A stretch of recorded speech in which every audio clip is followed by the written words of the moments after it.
We're here at the booth of Calypso on Gamescom, and we have here Daniel Dumont, creative director from Gaming Minds Studios, and they show Grand Ages Medieval.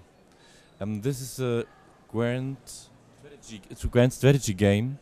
What is your plan for with this game? Because it's a bit different than your last games. Yeah, Grand Ages Medieval is something like a mixture of a global strategy game and with a deep economy system in the background. So it's a mix of these both game types. And you still got your famous trade system in the background. Yes, we have a trade system in the background. However, in this game, it's everything can be done automatically. So you don't. This game is not about micromanagement. It's about forming a huge nation and the greatest nation in Europe. So yeah, we had to implement some more automatic functions to decrease the micromanagement. And so what do you do? How does it work that you could become the biggest nation in this game? So you start with just one town, and you have settlers. With these settlers, you are and your scouts, you can explore the lands around you, and you create new cities, and you connect these cities with roads.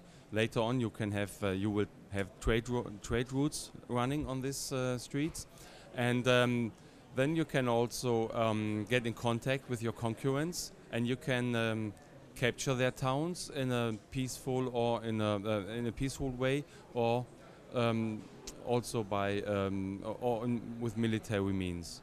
So the more cities you have, the more land you claim, the bigger your country will become, and so step by step you can get the biggest nation. As it's in the medieval, this game has also historical stuff in it from the time.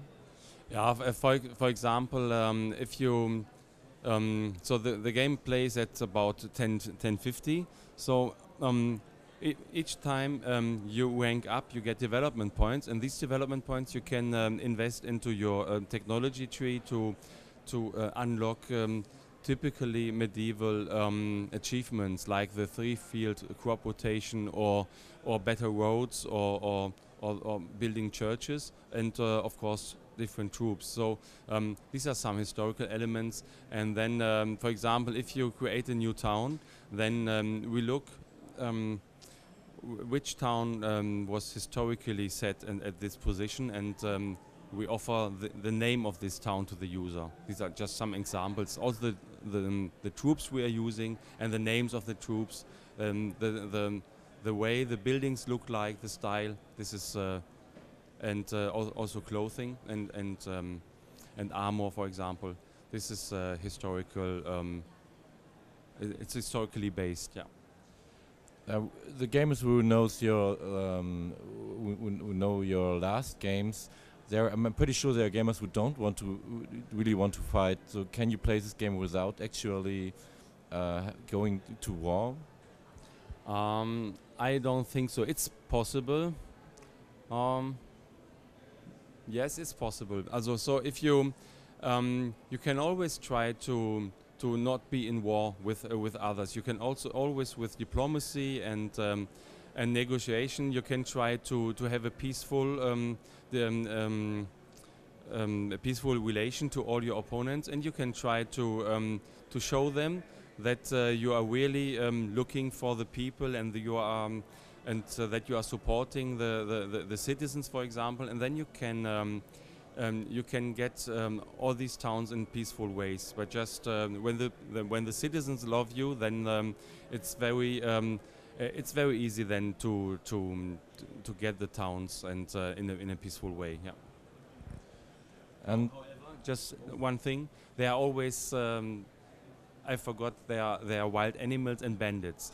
so you will have a little of war always, or at least some battles.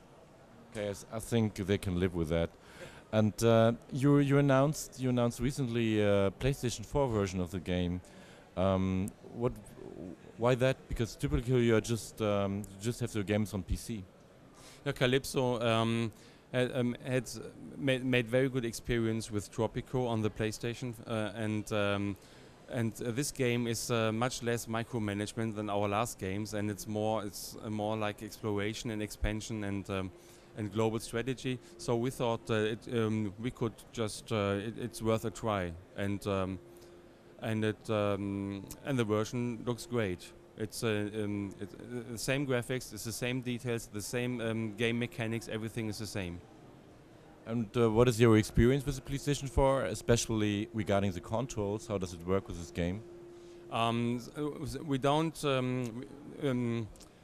We don't replace just the mouse with another cursor. We created a complete new interface for the PlayStation 4, so it plays like every normal PlayStation 4 game. However, we have to keep in mind that it's not an action game; it's a strategy game. So it's a lot about units and selecting units, sending around, and some. And of course, this is different than on the PC. But we did our best that the interface looks like a typical PlayStation interface. And you're pretty far in development, so you're coming out soon? Yes, it's already in about 6 weeks, on the 25th of September, for PlayStation 4 and PC. Cool, thank you. You're welcome.